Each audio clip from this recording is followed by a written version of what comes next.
وصحبه أجمعين أما بعد. Muslimin dan muslimat yang dirahmati oleh Allah Subhanahu wa taala sekalian.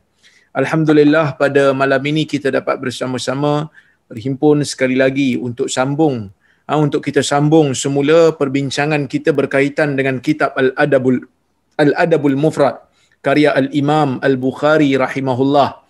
Dan insya-Allah tuan-tuan, sebelum saya terlupa, ada pengumuman nak buat yang mana insya-Allah saya telah mendapat persetujuan daripada Kak Majini kita yang merupakan penganjur kuliah pada malam ini, yang mana insya-Allah pada 15 hari bulan Mac nanti, insya-Allah kita akan gantikan kuliah adab mufrad ni dengan pembacaan kitab yang saya tulis, buku yang saya tulis lah, kutaib Ummahatul Mukminin Zaujat Sayyidil Mursalin, iaitu isteri Rasulullah sallallahu alaihi wasallam, yang mana buku ni baru saja diterbitkan. Jadi kita insya-Allah akan mula pada 15 hari bulan. Jadi kalau siapa-siapa yang berminat untuk mengikuti kuliah Ummahatul Mukminin ni, bolehlah untuk follow bermula, ikuti kuliah kita bermula pada 15 hari bulan. Kenapa 15? Bagi mereka-mereka yang ingin mendapatkan kitab ni, kira sempatlah mendapatkan buku ni, sempatlah untuk dia order dan beli. Itu pun kalau dia nak lah, kalau dia rasa nak dengar saja pun tak ada masalah. Pembelian boleh dibeli melalui Shopee, sama ada pergi kepada website page saya di Facebook, di sana ada iklan insya-Allah. Baik, itu insya-Allah 15 hari bulan. Okey. Kemudian insya-Allah hari Khamis ni tuan-tuan, kita juga akan adakan forum, yang mana forum ni saya dah dapat persetujuan daripada Datuk Dr. Mazhar, Datuk Dr. Mufti, Datuk Mufti kita, Mufti Perlis, yang mana forum ni kita akan buat pada pukul 9 malam, 9 suku lah, 9.15 malam hari Khamis ni insya-Allah. Yang mana tajuk tu kita akan refinekan lagi, insya-Allah kita akan cuba bincang lagi dengan Datuk Mufti.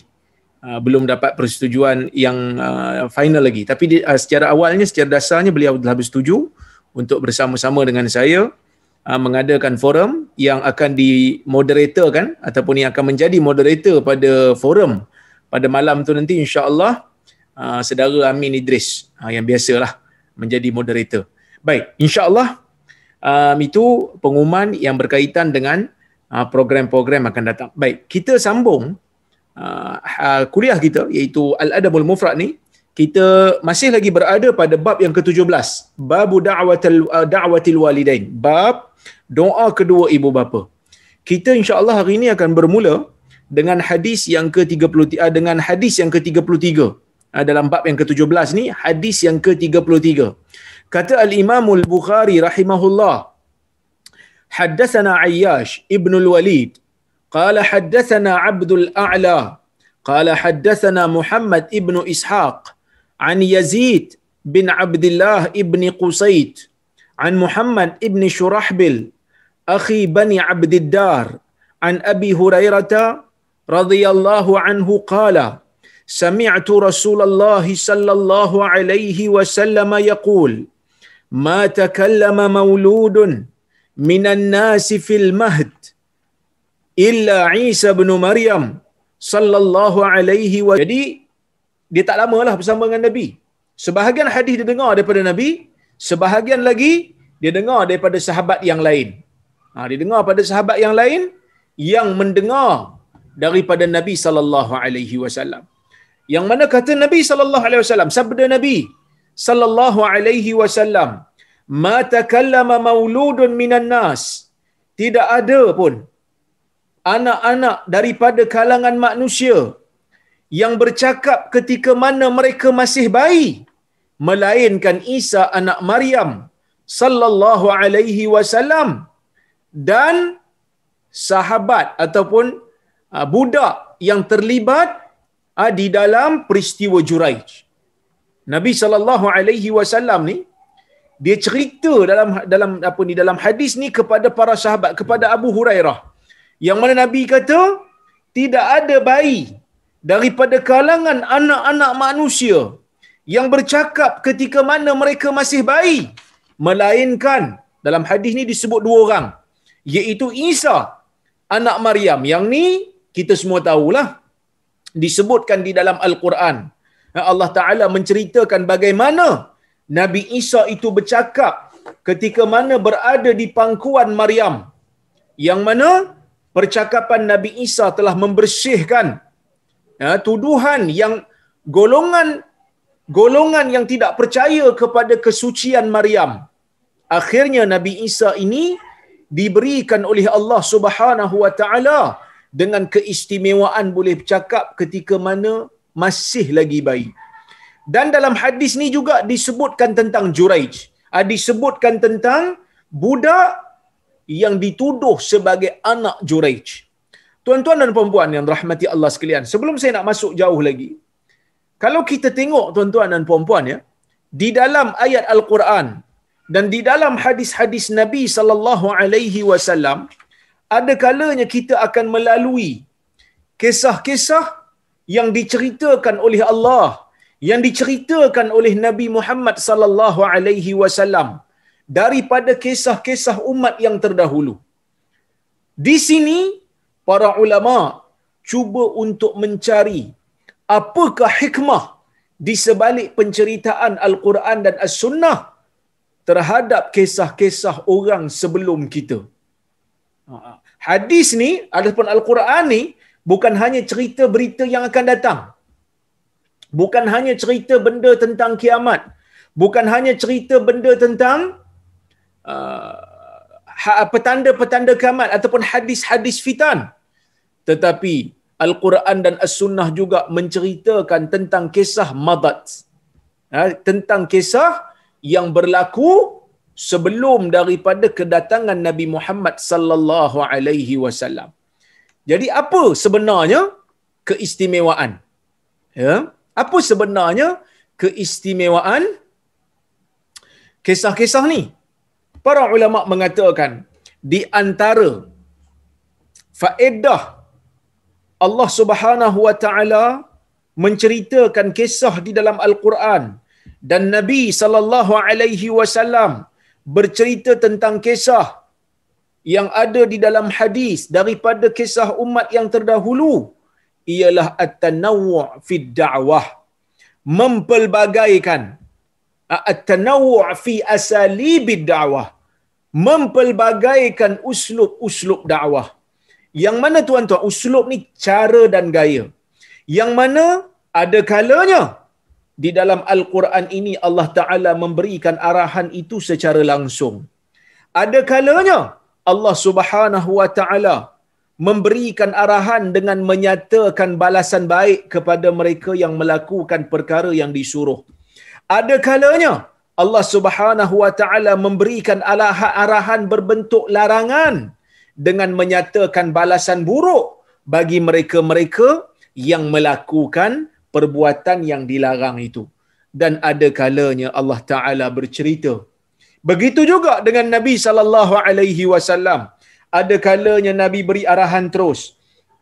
Ada kalanya Nabi menyatakan ganjaran baik. Ada kalanya Nabi bercerita tentang ganjaran buruk. Ada kalanya Nabi memberikan soalan. Ada kala Nabi memberikan ataupun Nabi menunjukkan dengan lukisan. Nabi melukis nak bagi sahabat faham.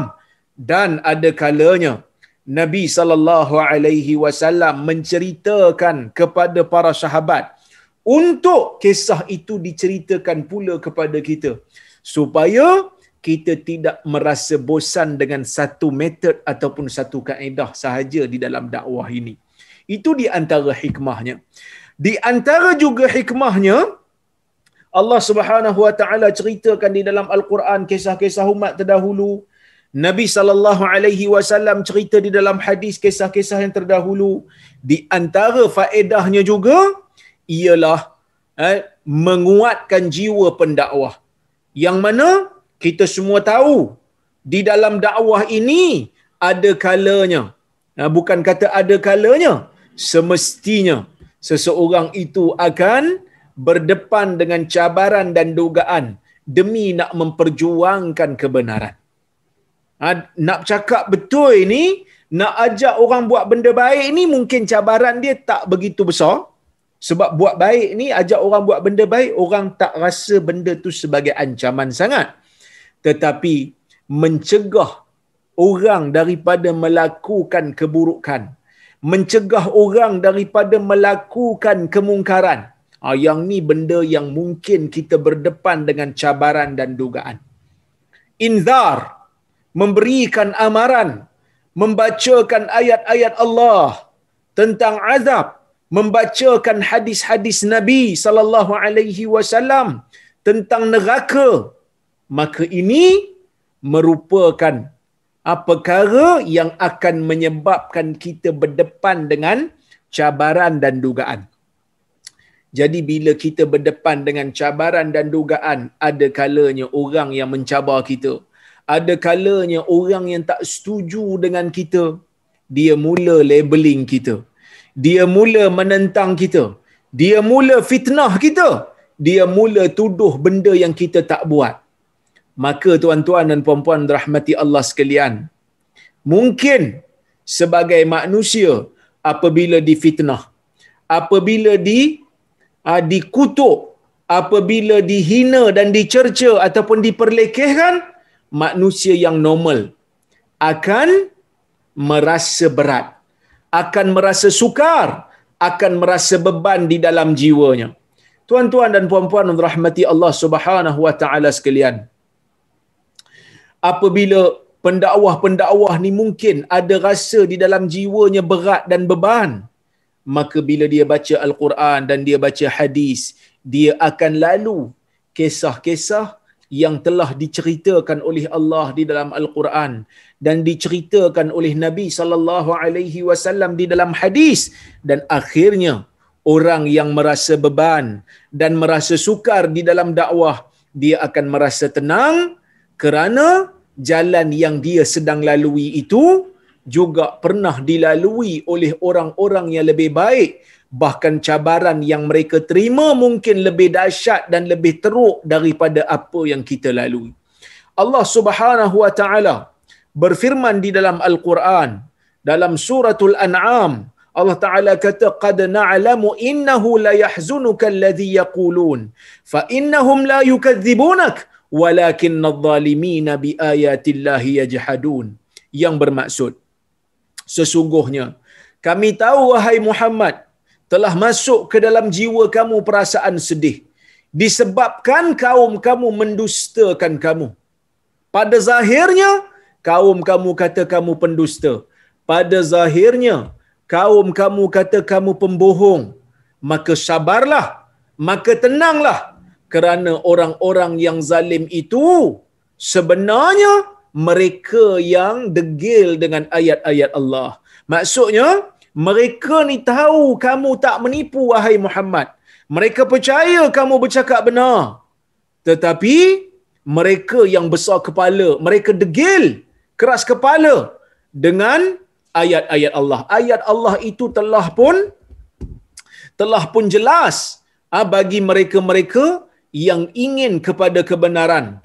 Tetapi orang-orang yang tak mau beriman dengan kamu, yang mengatakan kamu menipu, bukan sebenarnya mereka percaya kamu menipu, tapi kerana mereka memang keras kepala. Kemudian Allah Ta'ala turunkan ayat ke-34, kata Allah, walaqad kuzzibat rusulun min qablika fasabaru ala ma kuzzibu wa uzu hatta atahum amruna hatta atahum nasruna wala mubaddila likalimatillah walaqad ja'aka min naba'il mursalin. Sesungguhnya wahai Muhammad, sesungguhnya telah didustakan rasul-rasul sebelum kamu, dan mereka sabar terhadap apa yang telah dilakukan ataupun terhadap pendustaan yang dilakukan oleh kaum-kaum mereka, dan mereka sabar walaupun mereka itu disakiti, hatta atahum nasruna, sehingga datang kepada mereka pertolongan daripada kami.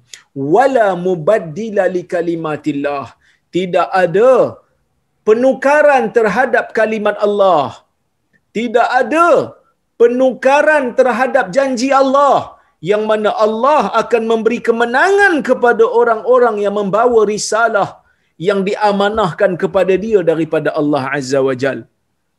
Dan tidak ada penukaran terhadap kalimah Allah. Ketentuan Allah bahawasanya orang yang berdakwah ini pasti akan ada yang menentang dan ada yang memusuhi. Walaqad ja'aka min naba'il mursalin, sesungguhnya telah datang kepada kamu daripada berita-berita para rasul. Jadi tuan-tuan dan puan-puan rahmati Allah sekalian, ayat ni menunjukkan Nabi SAW bersedih ketika mana orang-orang Quraisy menuduh Nabi sebagai pembohong. Bila orang-orang Quraisy menuduh Nabi sebagai pendusta, Nabi sedih. Tetapi Allah Ta'ala pujuk. Allah Ta'ala kata mereka bukan kata kamu menipu sebenarnya wahai Muhammad. Mereka percaya dengan kamu. Tapi mereka ni memang degil dengan ayat Allah. Tahu dah ayat Allah tu betul. Tahu dah ayat Allah ini merupakan bukti yang kamu itu adalah Rasul. Tapi mereka sengaja menutup mata, menutup telinga. Muhammad, Rasul-Rasul terdahulu telah pun didustakan, telah pun dikata penipu, bahkan sebahagian daripada mereka disakiti. Mereka sabar sehingga datang pertolongan kami. Jadi Nabi ni bila baca ayat ni, bila tengok dalam Al-Quran ada kisah-kisah Nabi terdahulu, ada kisah Nabi Ibrahim dengan kaumnya, ada kisah Nabi Musa dengan Fir'aun, ada kisah Nabi Nuh dengan kaumnya, akhirnya orang-orang yang beriman apabila melalui membaca dan memahami tadabbur ayat-ayat Al-Quran yang mengandungi kisah-kisah ini, akhirnya mereka akan dapat semangat. Akhirnya mereka akan mengambil semangat daripada kisah-kisah yang diceritakan oleh Allah Subhanahu wa taala di dalam Al-Quran dan Sunnah. Jadi tuan-tuan dan puan, di antara faedah, dan di antara faedah yang ketiga yang kita boleh ambil bila kita baca kisah-kisah umat-umat terdahulu ni, kita ambil pengajaran bahawasanya Allah itu sentiasa bersama dengan orang-orang yang bersama dengan kebenaran. Walaupun dia adalah orang yang minoriti, walaupun mereka itu golongan yang ditindas, tetapi sentiasa Allah akan memberikan bantuan, sentiasa Allah memberikan rahmat kepada mereka yang bersama dengan kebenaran setiap masa. Dan ia juga memberikan keterangan, memberikan faedah, sesungguhnya orang yang sentiasa menolak kebenaran, takabur, orang yang menzalimi orang lain, hakikatnya mereka ini akan dicampakkan oleh Allah Subhanahu wa taala di dalam kebinasaan. Ini kisah-kisah yang terdahulu. Di antara faedah yang kita boleh ambil. Sebenarnya dalam dakwah ni tuan-tuan, jalan ceritanya hampir sama je. Nabi dapat wahyu, bagi tahu kebenaran kepada kaum sebahagiannya tak puas hati, sebahagiannya beriman. Yang tak puas hati ni bukan sebab dia percaya Nabi dia tipu, kerana Allah memelihara Nabi-Nabi dia daripada sifat menipu. Mereka tolak hanya semata-mata kerana takabur. Yang tolak ni akhirnya, yang tolak dakwah Nabi ni akhirnya menghalau Nabi ni keluar, akhirnya memusuhi Nabi ni, akhirnya membuat gerakan untuk membahayakan nyawa Nabi. Itulah cerita para anbiya. Secara ringkasnya, jalan ceritanya ataupun kita kata plotnya lebih kurang sama. Cuma mungkin ada di sana sini perbezaan yang sedikit, tetapi jalan ceritanya, penentangan terhadap kebenaran sentiasa berlaku. Penentangan terhadap pembawa-pembawa panji kebenaran setiap masa akan berlaku. Jadi kita orang yang beriman ni, bila baca ayat ni, tiba-tiba kita bawa kebenaran, ajak orang buat benda baik, cegah orang buat benda mungkar, tiba-tiba orang tak suka. Setelah kita muhasabah diri, setelah kita minta kawan kita tengok ada tak kita silap di mana-mana, setelah muhasabah diri, minta nasihat daripada orang-orang saleh yang ada di sekeliling kita, tengok kita tak salah, maka ketahuilah itu sebenarnya adalah ujian bagi pendakwah. Tapi kena muhasabah dirilah. Kena muhasabah diri dulu, jangan duk syok sendiri dulu. Ada je kecaman, ada je orang tegur, duk ingat, oh tak apalah saya bawa kebenaran. Tapi sebenarnya kadang-kadang bukan sebab kebenaran sangat orang marah kat kita, tapi sebab mungkin mulut kita jahat. Mungkin. Jadi sebab tu kena muhasabah diri. Ya, kena muhasabah diri dulu, kena tanya orang saleh sekeliling. Aku ni ada salah tak kat mana-mana? Jadi sebab itu biasanya saya pun melazimkan diri saya kalau ada teguran, kalau ada kesilapan di mana-mana minta tegur. Kalau ada boleh tegur. Kerana kita adalah manusia yang tidak ada ataupun tidak sunyi daripada salah dan silap. Kerana manusia ni macam mana pun kedudukan dia, di mana pun dia berada, selagi mana dia bukan Nabi, dia bukan maksum. Dia tak maksum. Dia buat silap. Kadang-kadang nak sebut benda ni, tersebut benda tu umpamanya. Tersilap cakap. Jadi benda ni perlu diberikan teguran jika ada. Baik, Nabi SAW dalam hadis ni kata ada dua orang. Dalam riwayat Al-Bukhari dan juga dalam riwayat Muslim, Nabi SAW sebut tiga. Nabi kata tidak ada yang bercakap waktu bayi melainkan tiga. Siapa dia? Nabi Isa alaihissalam, bayi Juraij, bayi yang dituduh anak Juraij, dan juga seorang budak yang berada di pangkuan ibunya sedang menyusu.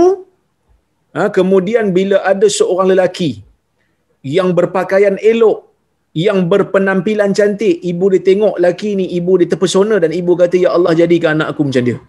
Bayi ni terus bercakap. Bayi ni tengok lelaki tu, bayi kata tak nak jadi macam dia. Kemudian ibu dia nampak pula seorang perempuan yang tak kaya. Perempuan tu macam orang kata apa, biasa-biasa saja. Kemudian mak dia kata, wahai Tuhan jangan jadikan anak aku macam dia. Jangan jadikan anak aku macam dia. Budak ni tengok, budak ni kata, wahai Tuhan jadikan aku macam dia. Yang mana ya, perempuan ni masa mak dia nampak perempuan ni kena pukul dengan puak dia. Jadi betul tu mak dia kata, wahai Tuhan jangan jadikan anak aku macam dia, kena pukul dengan orang. Tiba-tiba anak ni kata, wahai Tuhan jadikan aku macam dia. Kemudian budak ni kata, ya, aku nak jadi macam dia. Maka dia pun katalah, laki yang tadi tu, laki yang nampak cantik tu, yang nampak elok perwatakan tu, merupakan seorang yang sombong. Sebab itu aku cakap jangan jadikan aku macam dia wahai Tuhan, sebab aku tak nak jadi sombong. Manakala perempuan yang dipukul tadi tu, dia dituduh oleh kaum dia sebagai penzina sedangkan dia tak buat. Dia dituduh sebagai pencuri sedangkan dia tak mencuri. Dia dipukul secara zalim. Maka aku sebut, wahai Tuhan jadikan aku macam dia. Maksudnya orang yang saleh. Orang yang saleh, perempuan yang baik, yang tak berzina dan tak mencuri. Tapi kaum dia tuduh dia sedangkan dia tak buat. Sedangkan dia tak buat dan dia kekal berada di atas kebenaran. Jadi ada tiga orang lah. Cuma di sana ada riwayat yang lain yang menyebutkan sebenarnya ada lagi. Ada lagi budak-budak yang bercakap masa kecil, bukan tiga orang je. Contohnya macam riwayat yang menyebutkan tentang anak Masyitah. Tukang sisir rambut Firaun kan. Tukang sisir rambut anak Firaun. Masyitah, sebelum dia dibunuh, anak dia bercakap. Ada juga kisah Ashabul Ukhdud. Ibu yang dipaksa untuk terjun di dalam parit api. Juga dikatakan kecil. Maka para ulama berbeza pendapat. Sebahagian ulama kata tiga ni yang betul. Selain daripada ni, sama ada riwayat tersebut tidak sahih. Mereka tolak riwayat anak Masyitah, mereka kata tak sahih. Ini sebahagian ulama. Manakala sebahagian yang lain mengatakan yang dimaksudkan oleh Nabi dengan tiga orang ni adalah daripada kalangan Bani Israel. Manakala anak kepada Ashabul Ukhdud dan juga Masyitah, dia bukan daripada kalangan Bani Israel. Itu sebahagian ulama sebut. Manakala sebahagian ulama yang lain seperti mana Al-Imam Al-Qurtubi mengatakan, yang Nabi kata tiga ni sebenarnya lebih lagi. Tapi kenapa Nabi kata tiga? Kerana pada waktu tu wahyu yang sampai kat Nabi cuma tiga. Maka Nabi sebut tiga. Selepas daripada tu barulah Allah Ta'ala beri wahyu kepada Nabi SAW. Allah mengatakan sebenarnya lebih daripada tiga, iaitu anak kepada Ashabul Ukhdud dan juga anak kepada Masyitah merupakan di antara budak yang bercakap waktu kecil. Okey? Baik. Itu pandangan para ulama. Baik. Kemudian tuan-tuan, bila Nabi SAW kata Isa dan juga bayi yang dituduh anak Juraij, dikatakan para sahabat bertanya Nabi SAW, "Ya Nabi Allah, wahai Nabi Allah, wahai Nabi, wa ma sahibu Juraij?" Apa kaitan ataupun apa dia sahabat ataupun apa dia bayi yang dituduh anak Juraij ni? Siapa pula Juraij ni?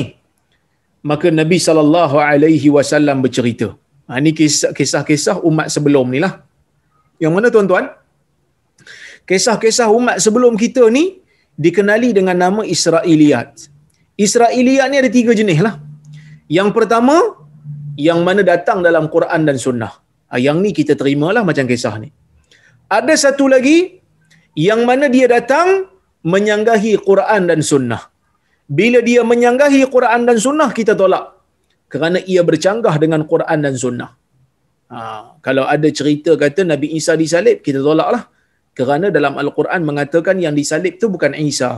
Isa diangkat oleh Allah Subhanahu Wa Taala ke langit. Okey. Dan ada satu lagi kategori Israiliyat. Bercerita tentang kisah umat sebelum kita, tetapi tidak ada di dalam Al-Quran dan tidak ada di dalam As-Sunnah perinciannya. Ya. Baik. Perinciannya, maka kita kata cara untuk kita berinteraksi dengan Israiliyat ini adalah dengan kita dengar tetapi kita tak kata betul dan kita tak kata salah. La tusaddiquhum wa la tukadzibuhum. Jangan benarkan mereka dan jangan kata bohong. Sekadar dengar saja. Sekadar dengar saja, boleh jadi betul, boleh jadi tak betul. Ini Israiliyat yang datang daripada riwayat-riwayat orang-orang Israel, tetapi tidak ada di dalam Al-Quran dan Sunnah perkara yang selari dengannya ataupun yang menentang ataupun yang menyanggahinya. Kekal dalam daerah sekadar boleh dengar, percaya, tidak, kata bohong pun tidak, kerana ia hanya sekadar cerita, bolehlah dengar. Baik, tuan-tuan dan puan-puan, bila para sahabat tanya, siapakah dia sahibu Juraij, sahabat Juraij? Qala, Nabi SAW bersabda, fa inna Juraijan kana rajulan rahiba fi sawma'atin lah. Nabi kata, sesungguhnya Juraij ni merupakan seorang lelaki yang rahib. Seorang lelaki yang merupakan rahib. Siapa itu rahib?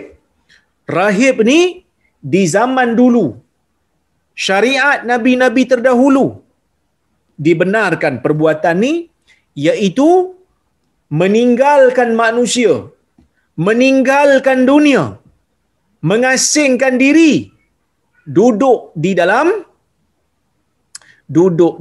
tempat ibadat. Jadi Juraij ni tuan-tuan, dia merupakan rahib. Dia merupakan rahib, iaitu orang yang mengasingkan diri daripada dunia. Fi sawma'atillah, di dalam tempat ibadat dia. Yang mana tuan-tuan, walaupun umat terdahulu ataupun umat Nabi terdahulu dibenarkan perbuatan ini, tetapi di dalam Islam tak ada sifat kerahiban ni. Ya. Tak ada sifat kerahiban ni. Maksudnya tak ada di dalam sunnah kita ni yang menyuruh kita buang dunia terus. Tak bercampur dengan orang terus. Kerana kita tengok di dalam hadis Nabi SAW, Nabi SAW bercampur dengan manusia, berdakwah. Nabi pergi ke pasar, Nabi makan, Nabi pergi jihad. Ada waktu Nabi ke masjid dan salat. Ada waktu Nabi berqiyamul lail. Maka ajaran Islam ni sebenarnya ajaran yang mengimbangkan di antara dunia dan akhirat. Akhirat tujuan utama, dunia dijadikan sebagai wasilah. Jadi sebab itu tak betul lah kalau ada orang-orang yang cuba menganggap ilmu dunia ni melupakan akhirat secara mutlak. Tu tak betul tu. Memang ada dunia ni yang melupakan kita dengan akhirat. Tetapi yang salah bukan dunia tu. Yang salahnya adalah orang yang menjadikan dunia tu melupakan akhiratnya. Yang tu yang salah. Yang salah tu sifat dia ataupun sikap dia. Jadi kita tak boleh kata secara mutlak dunia tak boleh pakai langsung. Kerana dalam dunia ni lah tempat beramal, dalam dunia ni lah tempat untuk kita memberikan manfaat kepada umat. Sebab tu kita jangan pandang rendah kepada ilmu-ilmu fardu kifayah yang bersifat dunia ni. Selagi mana ia memberi manfaat kepada manusia, maka selagi itulah ya, ilmu itu memberikan pahala kepada orang yang kepada penuntutnya. Ilmu perubatan, ilmu ekonomi, ilmu saintifik, semua ni ilmu-ilmu yang bermanfaat. Gunakan ilmu ni untuk mencari kebesaran Allah. Gunakan ilmu ni untuk berkhidmat kepada umat. Jangan pula kita kata dunia ni melupakan kepada akhirat, jadi saya tak mau ambil dunia ni langsung. Dunia ni semua lupa dengan akhirat. Saya nak balik lah. Kata bang balik naik apa bang? Saya balik naik kereta lah. Saya pun tengah buat live Facebook ni kan. Jadi kereta yang kita guna tu, Facebook yang kita guna tu juga adalah dibangunkan oleh mereka yang telah membangunkan dunia, yang belajar ilmu dunia. Kita tengok bagaimana bermanfaatnya orang yang menggunakan kemudahan itu untuk memberikan orang lain kesedaran. Maksudnya dia ilmu ni ataupun dunia ni boleh digunakan untuk mendapatkan akhirat. Cuma kena seimbang. Ya, saya sebut ni umum je lah. Bukan nak tuju pada siapa-siapa, tapi kadang-kadang ada kesilapan dalam masyarakat kita melihat kepada ilmu yang bersifat fardu kifayah ni. Umat Islam tidak akan jadi kuat. Umat Islam tidak akan jadi gagah kalau hanya semata-mata semua orang pergi belajar ilmu yang berkaitan dengan fardu kifayah yang mendalam dalam agama, sedangkan dalam ekonomi tak ada orang, dalam ilmu sains tak ada orang, dalam ilmu ketenteraan tak ada orang. Maka Allah Ta'ala jadikan manusia ni kecenderungan dia berbeza-beza. Ada orang minat ilmu yang mendalam dalam bidang agama, ada orang minat ilmu yang mendalam dalam bidang perubatan, ada orang minat ilmu yang mendalam dalam bidang ekonomi, ada orang minat yang mendalam dia untuk mendalami ilmu yang berkaitan dengan ilmu sains untuk membangunkan negara umat Islam. Jadi barulah umat Islam ni boleh kuat, kerana kita saling lengkap melengkapi. Tapi ilmu fardu ain ni semualah kena belajar, sebab nama pun fardu ain. Tapi belajar usul fiqh, belajar usul hadis, ada orang yang akan pergi belajar. Tapi ilmu saintifik kena ada orang pergi belajar, orang Islam. Ilmu yang berkaitan dengan perubatan, pakar jantung, pakar tulang, pakar otak, orang Islam kena pergi belajar, jadi pakar dalam bidang tu. Kerana kita nak membangunkan umat, nak menjadikan umat ni gagah. Begitu juga pakar dalam bidang ketenteraan, buat senjata. Orang Islam mampu ke tak mampu zaman ni? Kan?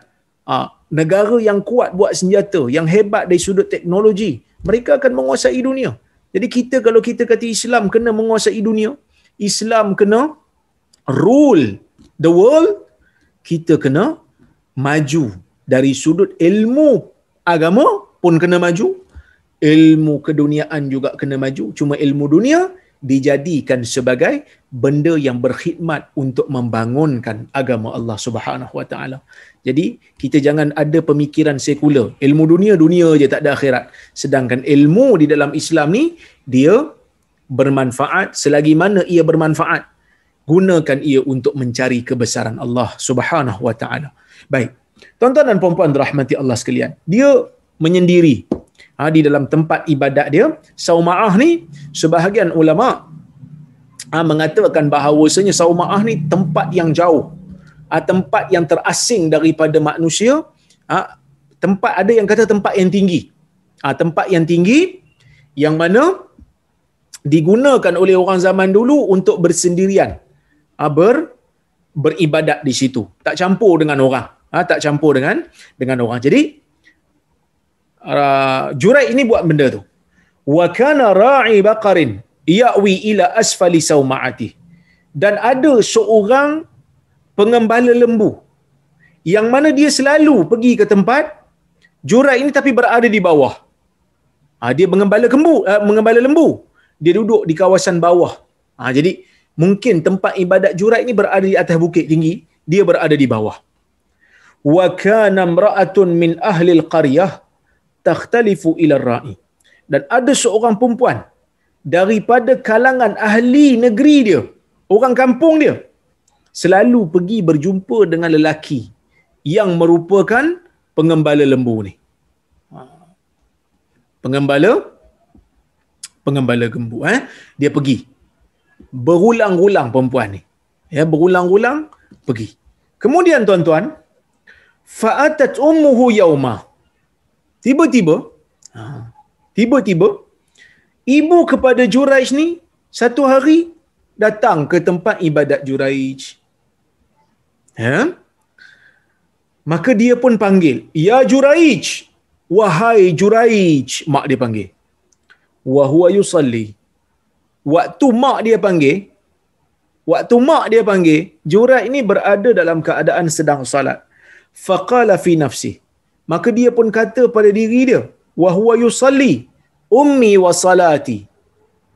Ibu aku dan salatku. Maka dia ni macam teragak-agak. Nak teruskan salat ke?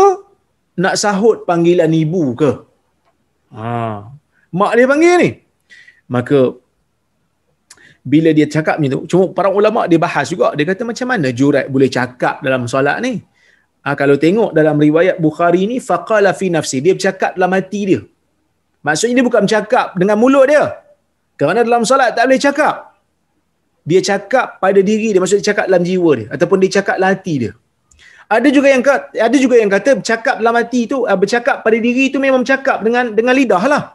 Cuma dia kata zaman dulu solat boleh bercakap dan bercakap tu tidak membatalkan solat. Bahkan sebahagian ulama, kalau tuan-tuan tengok kepada kitab-kitab syuruh, seumpama Fathul Bari ke Umdatul Qari ke, ada perbahasan yang mengatakan bahawasanya di zaman awal Islam, orang-orang yang salat boleh bercakap sehingga Allah Taala larang. Sehingga Nabi SAW larang.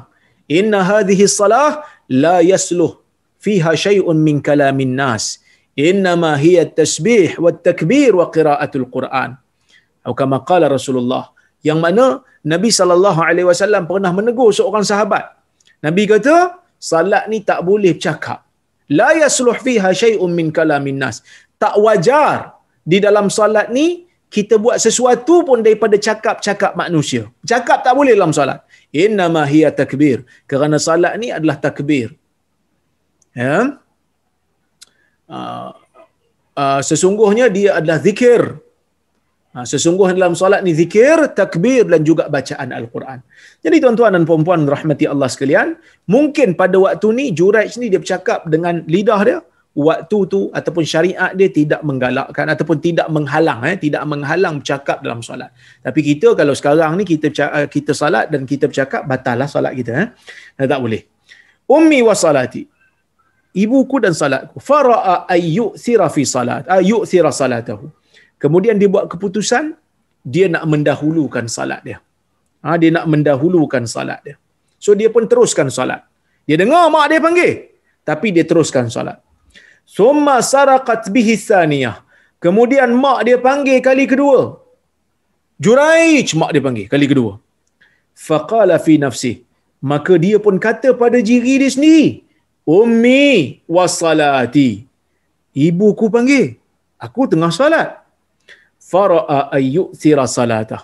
Dia buat keputusan sekali lagi. Lepas mak dia panggil kali kedua, dia buat keputusan sekali lagi, aku nak meneruskan salat aku. Aku nak mengutamakan salat aku. Summa sarakhat bihi thalitha. Kemudian mak dia jerit kali ketiga panggil dia. Maka dia pun kata, ummi wa salati. Ibuku dan salatku. Fara'a ayyu'thira salatah. Dan dia buat keputusan untuk mendahulukan salat dia, tak nak jawab mak dia. Jadi tuan-tuan dan puan-puan rahmati Allah sekalian, para ulama membuat satu ketetapan, ulama Islam. Mereka mengatakan, kalau salat tu salat sunat, mak ayah kita panggil, ulama berbeza pendapat. Kalau salat tu salat fardu, kita kena teruskan salat. Kenapa? Kerana salat fardu ni wajib. Mak panggil pun wajib. Tapi hak Allah dengan hak ibu bapa, hak Allah lebih utama. Jadi kalau salat fardu, mak kita panggil, ayah kita panggil, kita boleh teruskan salat. Cuma boleh tak kita tinggikan suara sikit? Kalau kita baca kuat, kita tinggikan sikit nak bagi tahu kita salat, tidak ada masalah. Ataupun kita yang lelaki boleh tasbih, ataupun orang perempuan boleh tepuk tangan dia untuk menunjukkan ataupun untuk memberi isyarat kepada ibu dan bapa dia sedang salat. Yang ni disebutkan oleh hadis Nabi SAW, orang lelaki kalau dia sedang salat, ada benda yang menyebabkan dia perlu beri isyarat, dia tasbih. Subhanallah. Zikir. Dia zikir dengan tasbih subhanallah. Moga-moga orang yang sedang panggil tu tahu, oh dia tengah salat. Perempuan tepuk. Ataupun dia angkatkan sikit suara dia. Supaya orang dengar. Supaya orang dengar. Cuma kalau salat tu salat yang baca pelan, kena tasbih je lah kan. Sebab kalau baca kuat, menyalahi sunnah pula sebab baca slow kan. Sepatutnya solat yang macam Zuhur dan Asar dia baca slow. Begitu juga kalau perempuan nak naikkan suara sedangkan tempat tu tak ada. Tak kalau tempat tu tak ada orang kata apa, lelaki yang bukan mahram tak apalah. Tapi kalau tempat tu ada lelaki yang bukan mahram, maka digalakkan untuk dia tepuk tangan dia. Tepuk tangan dia bagi isyarat bahawasanya dia sedang solat. Baik. Tapi kalau solat tu solat sunat. Kalau solat tu solat sunat, ulama berbeza pendapat sikit dari sudut perinciannya. Sebahagian ulama kata, kalau mak panggil, bapa panggil, kita sedang salat sunat, tinggalkan salat sunat, kita terus pergi menyahut panggilan ibu dan ayah. Kerana panggilan ibu dan ayah tu wajib untuk disahut, manakala salat yang kita sedang lakukan ini salat sunat. Sebahagian ulama mengatakan, ini ada satu pandangan dalam mazhab Asy-Syafi'i. Dia kata kalau mak ayah kita ni tahu yang kita sedang salat, kita percaya. Kalau kita tak jawab, dia tak kecil hati kalau kita bagi tahu tadi ayah saya tak jawab sebab saya sedang salat. Tadi mak saya tak jawab sebab saya sedang salat. Mak kita tak kecil hati, ayah kita tak kecil hati. Boleh teruskan salat. Tapi kalau kata memang mak ayah kita akan kecil hati juga, dia kata aku kenal mak ayah aku ni. Kalau dia panggil aku tengah salat sunat pun dia minta aku berhenti, dan kita berhentikan salat. Jadi saya setuju dengan pendapat ni, saya cenderung dengan pendapat ni. Kerana apa tuan-tuan? Kerana pendapat ni cuba untuk menggabungkan sebanyak mungkin kebaikan yang boleh. Kerana jawab panggilan ibu bapa ni wajib. Solat sunat tu pula sunat. Jadi kalau boleh diambil semua ataupun boleh diamalkan semua, mak ayah tak kecil hati, kita boleh teruskan salat sunat. Dapat semua kelebihan yang ada. Tapi kalau mak ayah kita memang jenis suka merajuk dan seumpamanya, dan berhentikan salat, jawab panggilan ibu. Jadi dia ni pula, dia tengah salat. Dia tengah salat, mak dia panggil. Dia mendahulukan salat dia. Falamma lam yujibha. Bila mana Juraij tidak menyahut panggilan ibunya, qalat, maka dia pun kata, mak dia kata, la amatakallahu ya Juraij. Moga Allah tidak mematikan kamu wahai Juraij, hatta tanzura fi wajhil mumisat, sehingga kamu perlu melihat, sehinggalah kamu melihat kepada wajah perempuan kaki zina.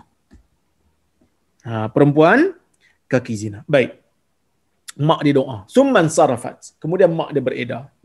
Maksud mak dia marah kat dia bila mana dia mendahulukan salat sunat dia. Berbanding menyahut panggilan ibu dia. Tapi mak dia ni doa baguslah. Bukan mak dia doa supaya dia ni terlibat dalam dosa besar. Mak dia kata, mak dia tak doa supaya kamu terlibat dalam zina. Tak. Mak dia kata sehingga kamu lihat wajah penzina. Maksudnya lihat wajah penzina ni, kamu diuji dengan satu ujian yang boleh menyebabkan kamu mendapat cabaran ataupun mendapat tuduhan, supaya kamu rasa bagaimana aku ni bila panggil kamu tak menyahut. Jadi mak dia nak bagi ujian pada Juraij. Mak dia doa pada Allah supaya Allah memberikan ujian kepada Juraij. Kemudian mak dia pun beredar. Fa'utiyal maliku bitilkal mar'ah waladat. Maka perempuan tadi yang duduk berulang pergi jumpa dengan pengembala lembu ni tadi, perempuan yang duduk mengulang alik pergi jumpa dengan pengembala lembu ni, dekat bawah tempat ibadat si Juraij ni, tiba-tiba dia dah mengandung, dia dah bersalin. Maka orang pun bila tengok dia bersalin, bila dia tengok dia beranak, dia tak ada suami, mereka tangkap dia, mereka bawa dia pergi jumpa dengan raja. Faqala, maka raja yang ada pada zaman tu, dia kata, mimman, anak ni daripada siapa? Kamu buat hubungan dengan siapa sampai dapat anak ni? Qalat min Juraij. Perempuan ni, dia kata, anak ni daripada Juraij. Perempuan ni, dia fitnah Juraij. Dahlah dia buat dosa besar, pergi berzina, bersalin dapat anak, pergi penayah orang lain pula, tuduh orang yang tak ada kena-mengena. Sedangkan Juraij tak buat benda ni. Tapi sebab dia mungkin fikir, alang-alang kalau nak dinikahkan, baik nikah dengan orang yang baik macam Juraij, sebab dia kaki ibadat, daripada aku nikah dengan pengembala lembu, apa pun tak ada. Mungkinlah dipikir macam tu kan. Mungkin dipikir macam tu. Jadi tuan-tuan dan puan-puan rahmati Allah sekalian, ya, bila dia bagi tahu anak ni daripada Juraij, raja ni terus kata, as-sahibu sawma'ah, Juraij yang duduk dekat tempat ibadat tu ke? Maksudnya Juraij ni tuan-tuan, dia terkenal. Sampai raja pun tahu dia ni orang yang kuat ibadat. Sampai raja ni pun tahu, Juraij ni bukan calang-calang lah. Dia orang yang glamour, selebriti jugalah dia ni, sampai raja pun kenal. Qalat na'am, dia kata ya, benar. Juraij itulah, Juraij yang ibadat dekat tempat tu lah, yang dekat atas bukit tu. Dia lah punya anak ni. Saya duk buat hubungan dengan dia lah sampai mengandung salin ni. Qala ihdimu sawma'atah wa'tuni bihi. Raja ni tanpa usul periksa. Tanpa usul periksa, dia arahkan orang, pengawal-pengawal dia, pergi robohkan tempat ibadat si Juraij ni. Pergi robohkan. Patut tanyalah dulu kan. Tapi itulah manusia tuan-tuan. Itulah manusia. Kalau ikut logik, macam mana kau boleh percaya cakap orang yang memang kaki zina yang jahat semata-mata menuduh orang yang baik yang merupakan kaki ibadat? Kalau ikut logik pun tak seimbang dah. Sepatutnya kita tahu dah yang perempuan ni kaki zina. Macam mana kita boleh percaya cakap dia? Kan ini yang Pirami cakap ni. Engkau ni pun tahu muka dia tu muka penipu. Kan? Dia tu penipu, muka dia pun penipu, yang kau dah tua-tua pergi percaya cakap penipu tu nak buat apa? Kan? Jadi raja ni dia macam dah tak seimbang dah. Dia arahkan orang untuk robohkan tempat ibadat si Juraij ni. Waktu ni bihi, dia kata bawa dia mari ke jumpa aku. Bawa Juraij, tangkap si Juraij ni. Fadarabu sawma'atahu bil fu'us hatta waqa'at. Mereka pun pukul tempat ibadat Juraij ni dengan kapak sehingga roboh tempat ibadat si Juraij ni, ya. Faja'alu yadahu ila unukihi bihabal. Kemudian mereka tangkap Juraij, mereka letakkan tangannya ke tengkuknya dan mereka ikat dengan tali. Summan tuliqa bihi, kemudian dia pun dibawa pergi jumpa dengan raja. Famurra bihi 'alal mumisat, maka dia pun dibawa sehingga dia melalui perempuan-perempuan kaki zina ni ramai. Fara'ahunna fatabassam, dia tengok perempuan-perempuan penzina ni, perempuan-perempuan jahat ni, dia senyum. Juraij ni dia senyum. Wa hunna yanzurna ilaihi finnas, dan mereka juga melihat Juraij ni berada dalam kumpulan ramai manusia. Faqala al-malik, maka raja ni tanya, mata za'amu hadhi, apa dakwaan perempuan ni?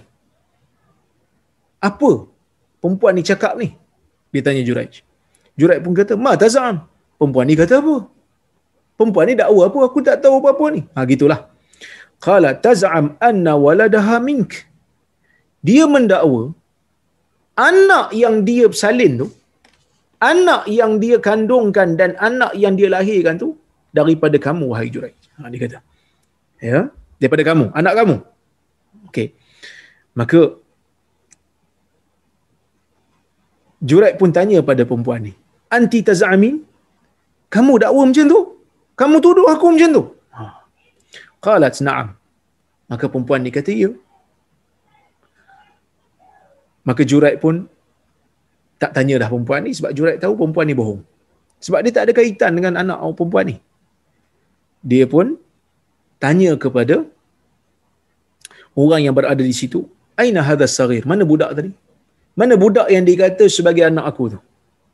Qalu hadha fi hijriha. Dia kata tu dalam pangkuan dia, dalam pangkuan perempuan tu. Fa aqbala alaih. Maka dia pun pergi kat budak ni. Dia menghadap budak ni, faqala man abuk?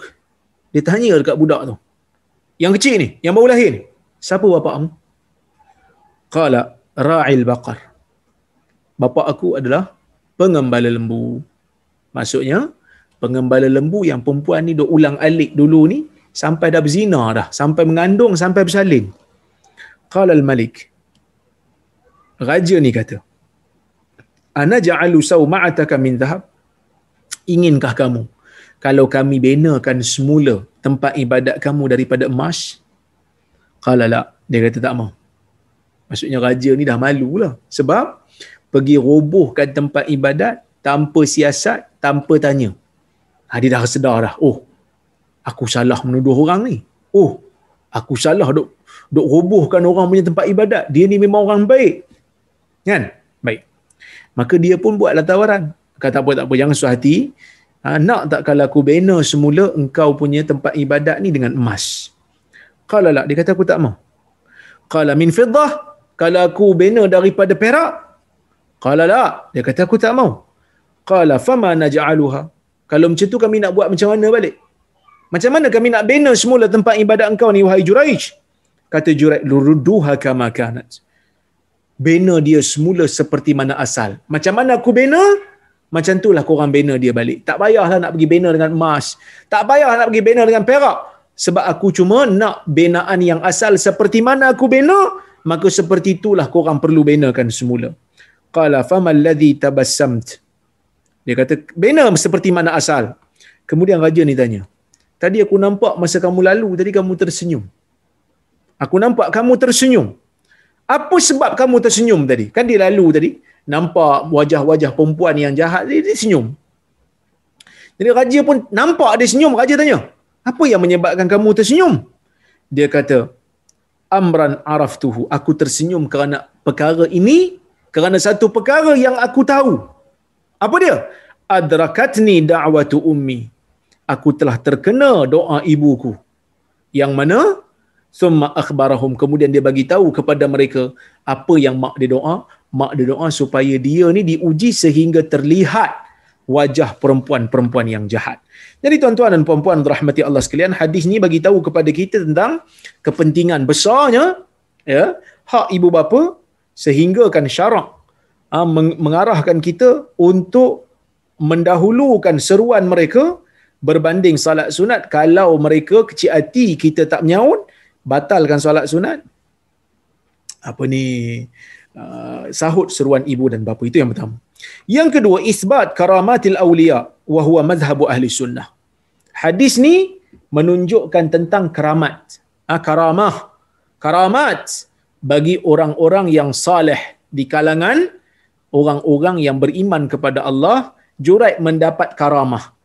Apabila dia bertanya kepada budak tu menjawab, sedangkan budak tu masih lagi bayi dan berada di pangkuan ibunya.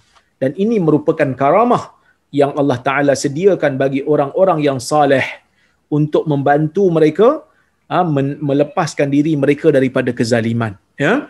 Ini keistimewaan yang Allah Ta'ala bagi. Apa itu karamah? Karamah ni benda luar biasa yang Allah Ta'ala berikan kepada wali-wali, orang-orang saleh. Ya, manakala kalau kelebihan luar biasa tu Allah Ta'ala bagi pada Nabi, kita panggil dia mukjizat. Baik. Kemudian dalam beberapa riwayat tuan-tuan, yang kita baca ni, riwayat ni dia tak sebut. Tetapi kalau tuan-tuan tengok dalam beberapa riwayat-riwayat dalam kitab hadis yang lain, ya, dalam kitab hadis yang lain ada disebutkan tentang Juraij ni dia apa orang kata, minta izin untuk solat. Dia minta izin untuk solat. Dia minta izin untuk solat bila orang duk tuduh dia. Bila orang duk tuduh dia, dia kata, saya nak solat dulu. Ambil wudu, solat dulu. Jadi, lepas dia solat, barulah dia pergi jumpa dengan bayi berkenaan. Dia cucuk perut bayi tersebut dan dia tanya pada bayi itu, siapa ayah engkau? Ini menunjukkan tuan-tuan, kalau kita ada apa-apa kesusahan, kalau kita ada apa-apa benda yang kita rasa pening kepala, merunsingkan kita, eloklah kita pergi salat. Kita pergi salat kerana salat itu merupakan perkara yang digunakan oleh orang-orang saleh untuk meminta pertolongan kepada Allah Subhanahu wa taala. Maka sebab itu Allah Subhanahu wa taala menyebutkan di dalam Al-Quran, wasta'inu bis-sabri was-salah. Mintalah pertolongan kepada Allah dengan sabar dan melakukan salat. Minta tolong kepada Allah dengan sabar. Jangan begitu cepat. Jangan merampuh kalau Allah Ta'ala lambat bagi. Dan banyakkan melakukan salat. Begitu juga tuan-tuan dan puan-puan rahmati Allah sekalian, hadis ni menunjukkan kepada kita, ya, bahawasanya ilmu tu penting. Ilmu tu penting dalam kita nak mendepani suasana. Juraij ni mungkin dia rasa salat dia lebih penting daripada mak ayah dia punya panggilan, ibu dia punya panggilan. Sedangkan yang berlaku tidak seperti itu. Jadi sebab itu akal fikiran mesti diberikan dengan ilmu yang sahih. Jika tidak, kita akan rasa macam syok sendiri. Kita akan rasa ataupun kita akan hilang pertimbangan. Kita akan hilang, ya, kemahiran untuk buat benda-benda yang ataupun mendahulukan benda yang lebih penting. Sebab dalam Islam ni ada benda penting, ada benda yang lebih penting. Ada benda yang penting kena buat, tapi ada benda yang lebih penting. Jadi kalau bertembung antara benda penting dengan benda lebih penting, dahulukan benda yang lebih penting. Tu yang saya bagi contoh tu kan, masa siapa yang tengok dialog tu, saya bagi contoh. Orang nak pergi sembahyang Jumaat, dia wajib sembahyang Jumaat. Dia doktor pakar, tiba-tiba ada orang mati lemah, contohnya kan. Kalau pergi sembahyang Jumaat, orang tu mati, sedangkan dia je boleh bedah orang tu. Dia doktor. Kalau dia pergi sembahyang Jumaat, budak tu mati. Kalau dia pergi tolong budak tu, sembahyang Jumaat terlepas. Macam mana? Nak pergi sembahyang Jumaat ke nak pergi tolong budak tu? Mungkin ada orang kata, lah pergilah sembahyang Jumaat wajib kot. Sembahyang Jumaat tu wajib. Tolong budak tu nak buat apa sangat? Budak tu kalau mati pun dia syahid. Na'udzubillah. Dalam isu ni tuan-tuan, pergi tolong budak tu. Kenapa? Kerana salat Jumaat boleh diganti dengan salat Zuhur dan orang lain boleh salat Jumaat. Maka syiar tidak terpadam. Dan agama kita, agama doktor tu pun tak runtuh kerana boleh untuk salat Zuhur dan menjaga maslahat kesemuanya lebih utama daripada mengorbankan salah satu daripadanya. Wallahu a'lam. Jadi tuan-tuan dan puan-puan yang dirahmati Allah sekalian, saya kira cukuplah sekadar itu untuk malam ini. Kita dapat sedikit manfaat daripada kisah, ataupun kita dapatlah faedah daripada kisah Juraij yang para ulama ambil beberapa hukum daripadanya. Dan dalil ni lah tuan-tuan, ya, dalil ni lah yang digunakan oleh sebahagian ulama yang mengatakan anak zina ni boleh ban dengan ayah zinanya, sebab Juraij tanya kan, siapa ayah kamu? Sedangkan itu adalah anak zina. Tapi majoriti ulama tak terima. Ini khilaf dalam kalangan ulama. Perlis menggunakan pendapat minoriti ini. Tapi tak perlulah kita saling menyesatkan, kerana isu ni memang ulama silam pun berbeza pendapat dari sejak dulu lagi. Wallahu a'lam. Okey, saya tengok kalau ada soalan ataupun komentar, saya alu-alukan ya. Kalau ada saya tengok sekejap.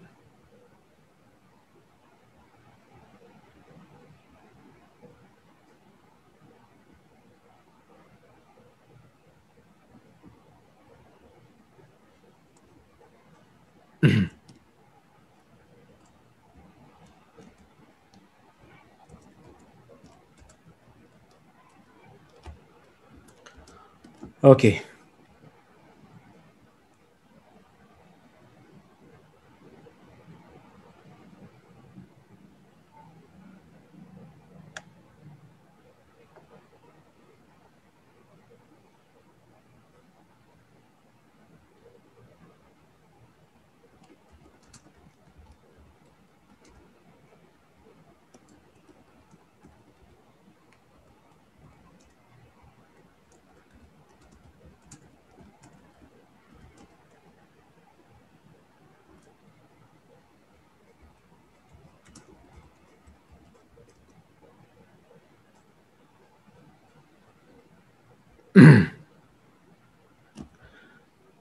Okey.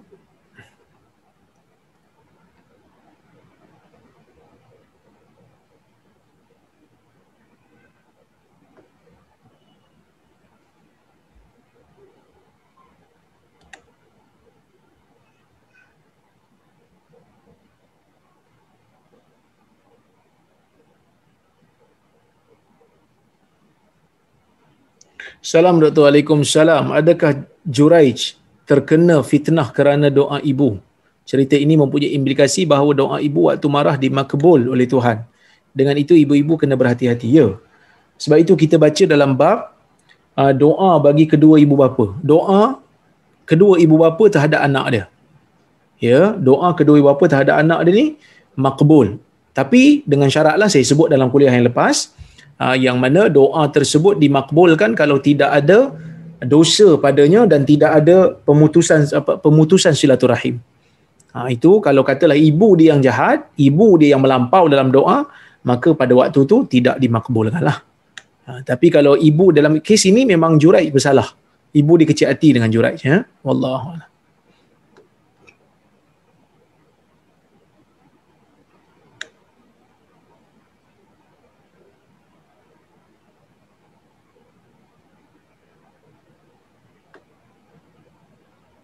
Assalamualaikum, Ustaz. Waalaikumsalam. Semoga diberkati oleh Allah atas ilmu yang diberi. Terima kasih banyak. Semoga Tuhan juga diberkati. Ustaz, bagaimana jika ada tetamu atau foodpanda dan sebagainya lah yang datang ketika solat fardu? Bagaimanakah kita nak buat? Jika kita sebut subhanallah, dia tak faham.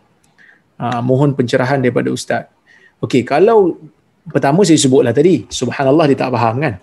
Jadi kalau kita nak bagi dia faham juga, kita mungkin boleh menguatkan sedikit bacaan kalau bacaan tu bacaan yang kuat, ataupun kita kuatkan sedikit takbir intiqal. Takbir yang kita nak rukuk, takbir kita nak sujud, dua antara sujud, so dia akan faham. Dia akan faham dan dengar.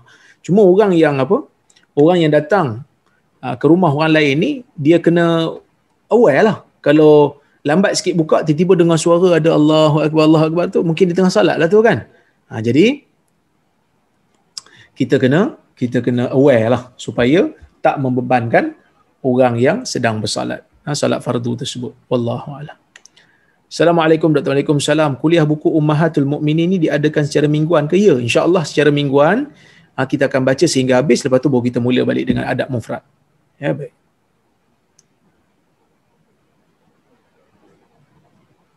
Salam doktor. Waalaikumsalam. Dari kuliah kemarin, boleh tak doktor share doa iftitah yang terpendek sekali yang sunnah, yang boleh kami hafal melalui para admin? Okey.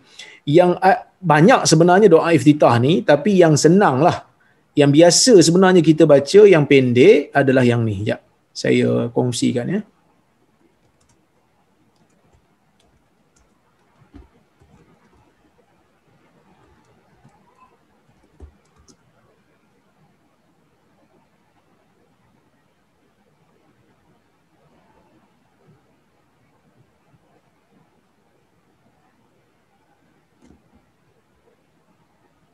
Macam mana saya nak kongsikan? Sekejap ya, saya kongsikan dulu.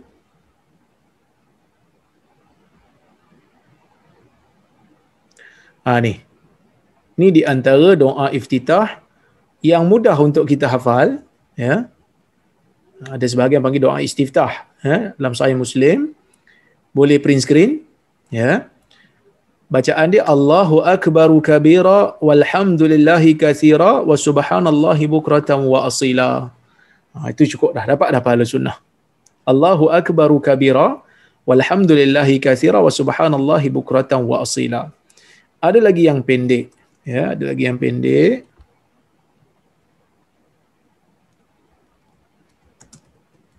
Riwayat daripada Umar ya. Nanti saya tunjukkan, saya paparkan pada tuan-tuan.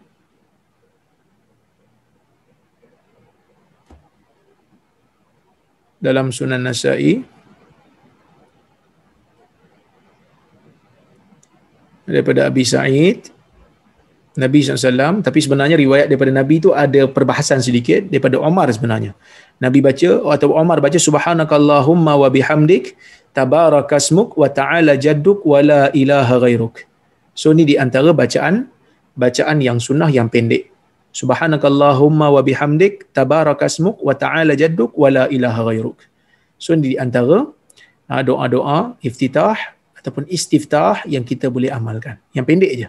InsyaAllah mudah-mudahan solat kita tu boleh dipelbagaikan. Solat yang ni baca Allahu Akbaru kabira. Solat yang ni baca Subhanakallahumma wa bihamdik tabarakasmuk wa ta'ala jadduk wa la ilaha ghairuk.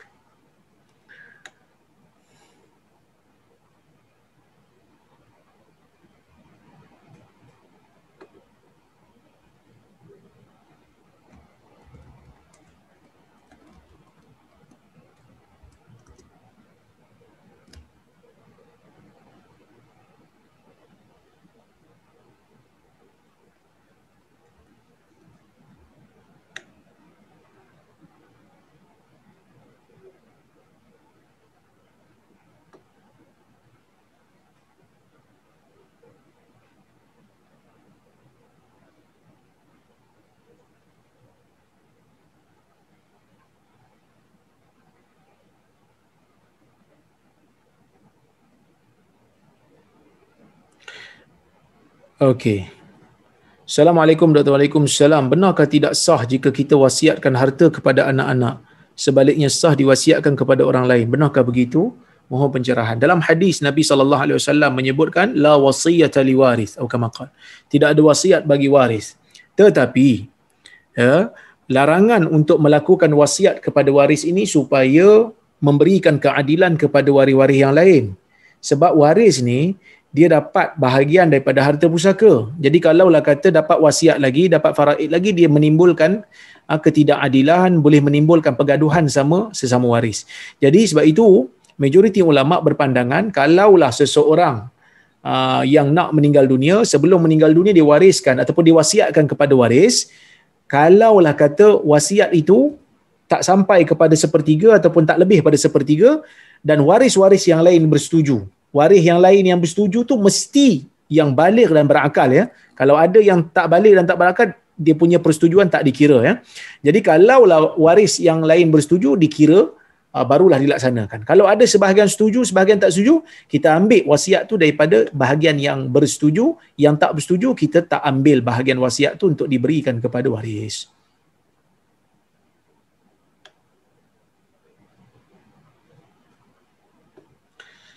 Assalamualaikum Ustaz. Waalaikumsalam. Jika imam tak baca doa iftitah atau imam dah baca surah Al-Fatihah tetapi makmum belum selesai membaca doa iftitah, apa yang makmum perlu buat? Diam atau terus baca? Dalam isu ni tuan-tuan, soalan dia adalah dia baca doa iftitah.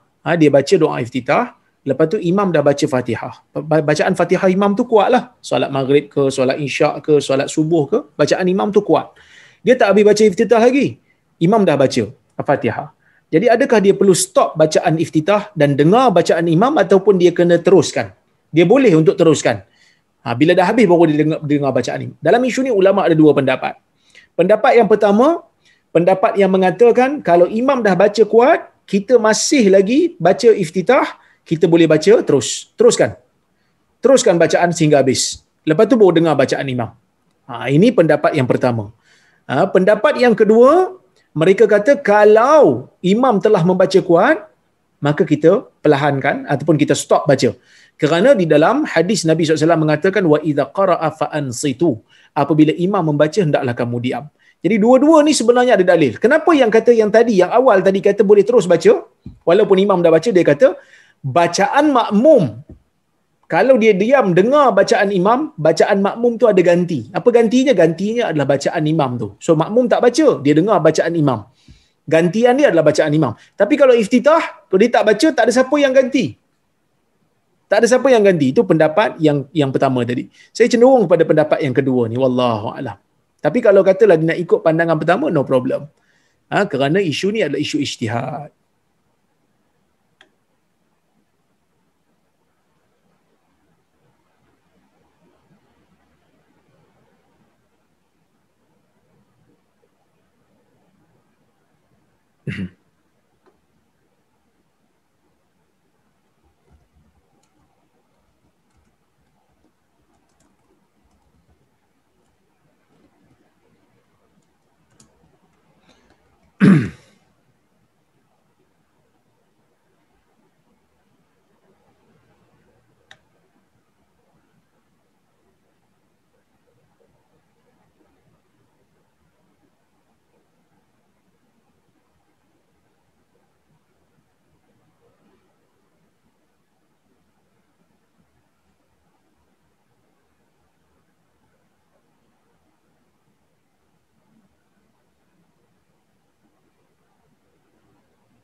Assalamualaikum, Waalaikumsalam. Adakah ibu akan ditempatkan di neraka disebabkan dia tidak mendidik anak dengan baik hingga anak tu derhaka juga?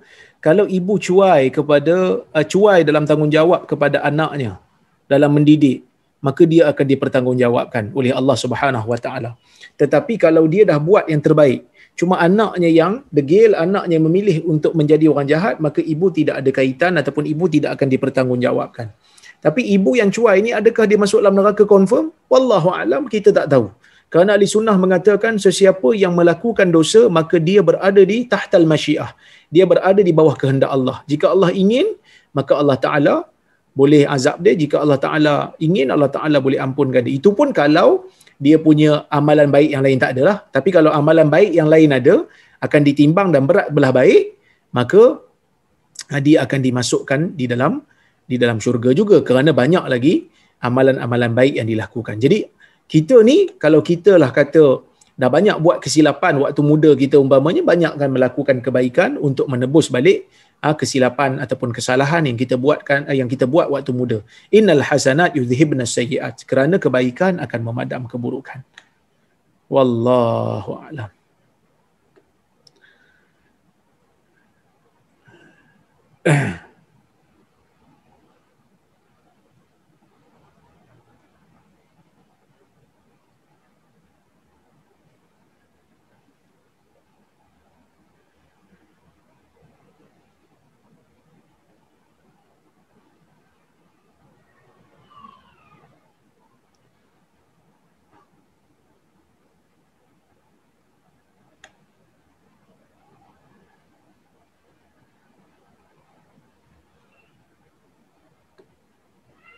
Doktor, berapa lama agak kuliah covering buku baru dan buku ni ada tak in PDF? Buku ni tak ada dalam PDF. Saya pun tak tahu berapa lama nak baca. Saya pun tak boleh nak bajet. So kita akan pergi slow-slow lah, insya-Allah. Tak boleh laju-laju sangat, nanti orang tak faham juga kan, kita nak ambil faedah. So tuan-tuan dan puan-puan, insya-Allah kita jumpa pada masa akan datang. Saya tengok tak ada dah soalan. Kalau ada yang terlepas tu saya minta maaf ya. Kalau ada sebahagian soalan yang saya minta tangguh dulu, ada soalan yang saya tak tahu jawapannya, insya-Allah bila saya jumpa nanti saya akan bagi tahu ya. Baik, saya rasa cukup sekadar. Terima kasih banyak Dr. Azmi, terima kasih Kak Majini yang menganjurkan majlis pada malam ini. Insya-Allah kita jumpa di lain masa. Saya mohon maaf ketika bahasa tersilap kata. Aqulu qawli hadza wa astaghfirullahal azim li wa lakum. Wassalamualaikum warahmatullahi wabarakatuh.